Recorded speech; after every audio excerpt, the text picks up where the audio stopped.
So are people that ask for hospital construction whiners, really? Or is that what did you anticipate speaking that, or you want to explain where you're at there? I just said that I'm tired of people whining about healthcare facilities in Calgary when, if you look at the record, in the last 5 years, about 50% of our capital in healthcare has gone to the City of Calgary. Why isn't that raised in the discussion? The discussion is just more. Right. And in the case of Peter Lougheed, if you look back on the announcements, we committed funding for 3 floors of the expansion of Peter Lougheed, which we're following through on.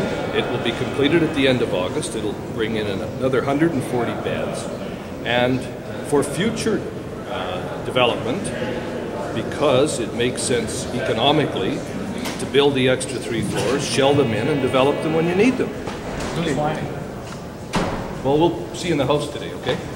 But your mandate I guess there'll be a few whiners, I'll bet you. You want to bet? But your mandate from the Premier is to provide increased access to healthcare, which seems to me that hospital beds are part and parcel of that your access mandate. Yes. How does this fit in with your mandate? Well, let's start with the fact that we have some 800 patients every day in Alberta acute facilities who shouldn't be in acute care facilities, but there's nowhere else for them to go. We have brought forward in late 2008 several documents, including the continuing care strategy, where we are suggesting that we need to put more money into programs like home care, because physicians tell me on a regular basis that if they had some confidence that some of these patients would have the care at home, they would discharge them out of the hospital. So it's not a matter of creating more beds necessarily, it's aligning the system to ensure that the beds that we have in the acute system are truly used by acute patients. So just for the record, are these beds in Lougheed, are they now on hold, or are they still under discussion? Nothing has ever changed. Nothing has ever changed. As I said, we committed $222 million to complete 3 floors of the 6th floor expansion. Right.